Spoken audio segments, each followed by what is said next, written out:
Buonasera a tutti, seconda puntata di Effetto Sera Talk Show su social insieme a Valeria Satta, candidata nelle file della Lega alle elezioni regionali in Sardegna il 25 febbraio, la coalizione di centrodestra a sostegno di Paolo Truzzu. Grazie per essere di nuovo qui. Grazie a voi.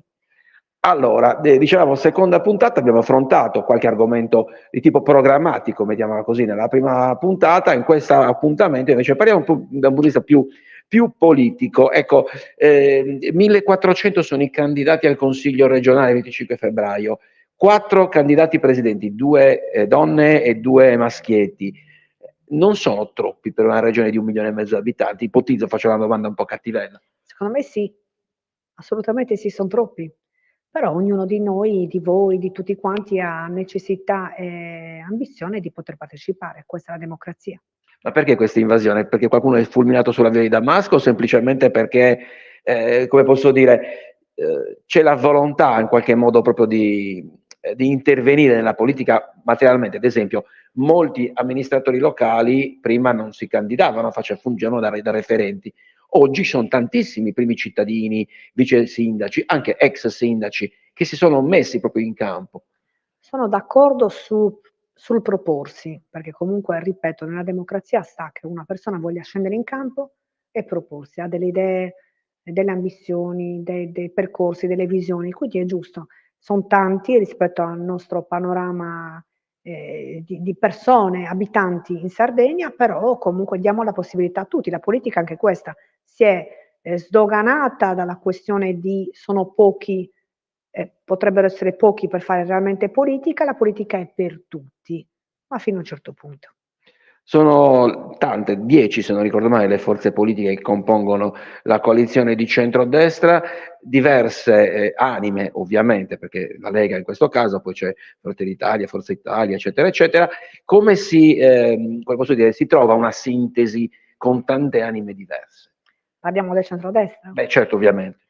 Beh, la sintesi è nell'obiettivo comune, che è quello della coalizione compatta che esprime il centrodestra, che poi sia destra, che sia centrodestra, che sia moderati di destra, sempre di destra parliamo, quindi chiaramente ci deve essere necessariamente uno spirito di collaborazione, per quanto ci possa piacere o meno, o ci possano piacere o meno le forze di lista che lo accompagnino, comunque la destra deve essere compatta per una volta, no? Quindi abbiamo da una parte politica che non è compatta e dalla nostra parte finalmente c'è la compattezza che ci permetterà, Dio voglia, di poter vincere. È una campagna elettorale un po' anomala, sono poco tempo e soprattutto il rischio è per tutti i candidati di non riuscire a raggiungere tutti i collegi, proprio perché il discorso è dei tempi stretti. Come si ovvia questo problema, ahimè, temporale, certo non può avere il dono dell'ubiquità.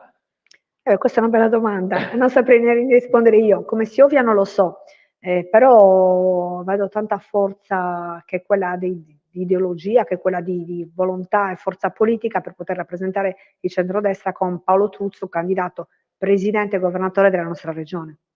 Senti, parlavamo anche a microfoni spenti di un tema importante, perché è un tema che questo è stato affrontato già a suo tempo, che questa è la seconda volta che si va a elezioni a livello regionale con la legge sulla doppia preferenza di genere, quindi lo dico anche per chi ci stesse ascoltando in questo momento, si può votare maschietto e femminuccio, quindi Valeria Satta in questo caso, eventualmente appartenenti alla stessa lista, va detto, ça va sans dire, però nel 2019 l'esperienza che fu la prima volta non ebbe poi un grande risultato perché di fatto le donne furono molto poche. Ti sei dato una motivazione, una giustificazione, che ne so, magari c'è ancora una cultura in qualche modo maschile e maschilista politica che non dà la possibilità alle donne di entrare in politica, oppure sono i cittadini che non ancora devono recepire questo tipo di messaggio? Sicuramente la politica deve fare ancora passi avanti, tanti passi avanti sulla questione femmina e donna, assolutamente sì. Deve crescere su questo come in altri contesti che non siano politici, quindi deve fare molti passi avanti e adesso si sono fatti, ma purtroppo in maniera lenta. Io sono per la competenza, ossia a prescindere che tu sia uomo o donna, se sei bravo o comunque competente, devi metterti in gioco, devi essere premiato per quello che fai o quello che potresti fare, a prescindere dal sesso. Poi ci sono delle battaglie ideologiche solo per il sesso e quindi che ti dicono, siccome sono donna devo contare in più. Io non lo condivido. Se sei donna e pari meriti dell'uomo devi essere valutato ugualmente tra uomo e donna. Sei pari meriti. Questo vuol dire che noi abbiamo come categoria sofferto sicuramente tutti questi anni perché la politica è sempre stata maschilista e quindi non ce lo, non ce lo nascondiamo, anche in altri settori, penso al settore militare, eccetera. È chiaro che ha prevalso la politica maschilista, ma si sono fatti tantissimi passi da gigante e quindi la donna ha comunque ricoperto e ricopre, tuttora pensiamo al nostro Presidente del Consiglio che è donna, è un ruolo comunque dominante, un ruolo importante, eccetera. Però ripeto, è solo lì e c'è per competenza, non per sesso. È importante anche il tema della campagna elettorale. Dicevamo 2 candidati maschietti e 2 candidati femminili, quindi in questo caso stiamo parlando del 50%. Però tu hai sottolineato una cosa importante, il centrodestra va compatto, un'altra parte politica comunque in qualche modo è divisa. Insomma, Soru rappresenta una fetta di centrosinistra, non ce lo nascondiamo. Non ti chiedo pronostici, per carità, però ti chiedo che campagna elettorale stai vedendo anche dai candidati presidenti, perché comunque vedo che gli incontri diretti sono molto pochi, però non mancano le frecciate. A me dispiace, cioè io da sarda mi dispiace, perché non è una bella vetrina, un bel vedere. Io se fossi mi metto sempre nei panni degli altri, io mi metto sempre in gioco, cioè io non sono preclusa al mio partito per forza o la mia natura che è quella del centrodestra, ovviamente non sono preclusa su questo, io parlo da cittadino sardo. Se fossi un elettore di centrosinistra sarei molto arrabbiato, perché perdere che poi da noi c'è la famosa alternanza, no? Perdere l'obiettivo dell'alternanza perché qualcuno ha fatto i capricci, io sarei molto arrabbiato su questo, ma siccome non sono un elettore di centrosinistra non mi pongo il problema, ma siccome, ripeto, mi metto nei panni degli altri, dico, caspita, si è persa una grande occasione da elettore di centrosinistra. Mettiamola così. A proposito di elezioni, è innegabile che la competizione elettorale, perlomeno la legge che prevede l'elezione del Consiglio regionale e del Presidente della Regione Sardegna, veda al momento comunque la possibilità di entrare solamente chi vince è il primo, diciamo così, dei perdenti, a proposito di democrazia, con grave handicap per le altre forze politiche. Potrebbe essere uno dei primi argomenti da trattare nel prossimo Consiglio regionale, quello di rivedere in qualche modo la legge elettorale. Ma su questo io penso che sia giusto che possa entrare in consiglio regionale sia chi vince come presidente sia il secondo, non farei di più, perché altrimenti tutti, secondo me si andrebbe a peggiorare ancora di più le cose, perché altrimenti tutti farebbero delle liste come presidente e sarebbero tutti i terzi, quarti, quinti, non è giusto. C'è il rischio della frammentazione. Non è giusto, non è corretto. Io farei entrare come adesso solo chi vince e il secondo di chi ha preso più punti, gli altri no, non è corretto.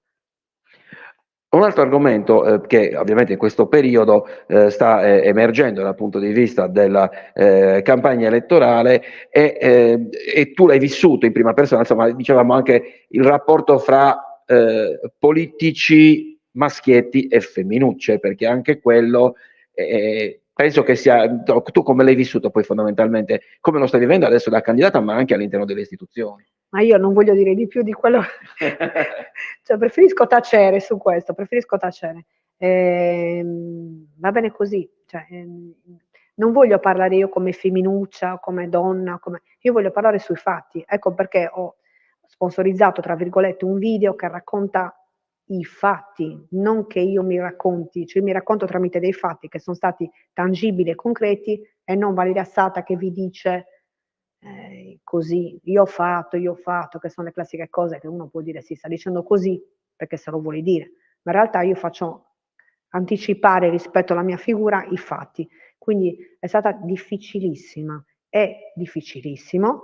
Torniamo al discorso di prima sulla questione donna-uomo, però ecco, anteponiamo i fatti che possono essere senza colori di sesso, uomo, donna, quello che si vuole, però sono i fatti e al cittadino non gliene può fregar di meno se sei uomo o donna, l'importante è avere le cose concrete.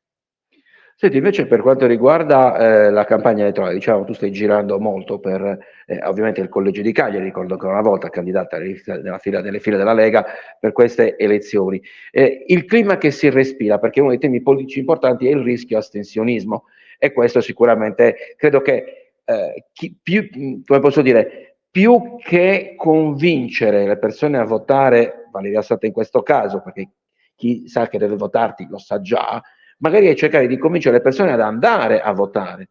Questo è difficilissimo perché io sono anche dalla parte, e questo è impopolare, di chi non ne ha più voglia, di chi è sfiduciato, di chi è, si può dire incazzato? Ok, di chi è incazzato contro la politica, che non ne può più di sentire ennesimo, ogni 5 anni si ripropone un altro, uno diverso, o uno lo stesso che dice sempre le stesse cose. Io capisco l'animo, capisco il sentimento, capisco tutto. Però c'era un detto famoso che io ripropongo: se tu non vai a votare, dopo non ti puoi lamentare. E io lo ripropongo. Nel tuo piccolo puoi fare un cambiamento, nel tuo piccolo puoi esercitare un potere. L'unico potere che rimane al cittadino italiano è il voto. Che poi possa il voto andare su un successo o su una invece fallimento, perché magari quello che voti non andrà da nessuna parte, oppure quello che voti è un successo, il cittadino lo può governare col voto. Senza voto può solo subire quello che gli altri hanno deciso per lui, cioè il tuo vicino di casa va a votare, quel vicino di casa può determinare una situazione politica che tu invece non vuoi fare perché ti sei arreso. Quindi questo è triste, è comprensibile, assolutamente comprensibile, io sono dalla parte di quelli incazzati, però solo grazie al loro voto si può determinare una cosa nuova. Se loro non vanno non si può determinare mai, perché è una grossa fetta di chi è arrabbiato. Quindi io ho tutta la mia stima, il mio affetto, la mia comprensione, però ricordatevi che il vicino che va a votare può dirvi io ho votato X e poi magari quello passa. Voi potete determinare altre scelte. Il tuo slogan scelto per la campagna elettorale è "Contano i fatti". Però permettimi, aggiungo anche la coerenza. A proposito di elezioni, tanti esponenti di tutte le forze politiche, una buona parte, diciamo non tanti, una buona parte, hanno deciso per cambi di casacca. Come la giudichi questa? Semplice strategia elettorale? Tu invece sei nata nella Lega, continui nella Lega e ti candidi nelle file della Lega.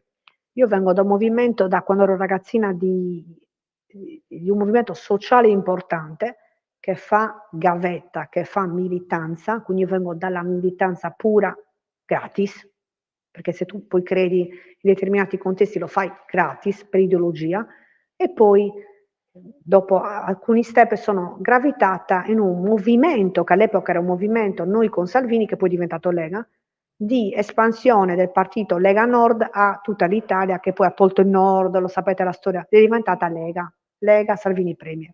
Io vengo da lì, quindi dopo una serie di anni di militanza so cosa devo fare, almeno come principio, come base, è militanza politica acquisita come politica, quindi premia la coerenza sempre. Mi è stato proposto, come tutti noi, tutti quelli che noi vediamo candidati, è stato proposto un percorso differente rispetto alle origini, alcuni hanno accettato per somma convenienza, che è quello che è, altri non hanno accettato. Io sono per adesso delle persone che non hanno accettato di cambiare perché contente, perché appagate, perché convinte del partito dove si è, e quindi rimango con patti seri, con patti stabili rispetto a quelle dinamiche che sono create all'inizio, rimango anche adesso e mi ripropongo con lo stesso prima movimento e poi partito dal quale sono poi arrivata. Del domani non si ha certezza, sicuramente sì, però comunque sono 9 anni che sono in questo partito, prima ancora ero in un movimento sociale molto vicino a questo partito e quindi le origini sono quelle e non si tradiscono mai.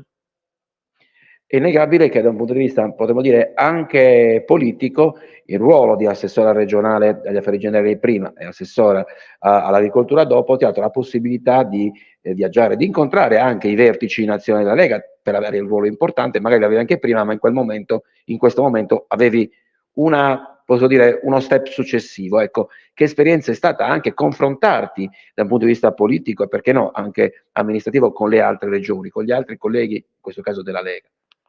Importantissima, importantissima perché poi vai a fare il termometro politico, dalla regione passi alle altre regioni e devo dire che, quando vado porto i produttori nostri sardi alle fiere e son ben contenti di esserci perché son tutti contenti, poi chiaramente la politica scappa in Sardegna perché dicono: è sponsorizzato." In realtà io non sponsorizzo nessuno, c'è un bando pubblico al quale poi tutti partecipano se ne hanno volontà, voglia, eccetera. Quindi con i produttori che rispondono al bando pubblico si va nelle fiere, che possono essere del vino, del cibo, del formaggio, eccetera.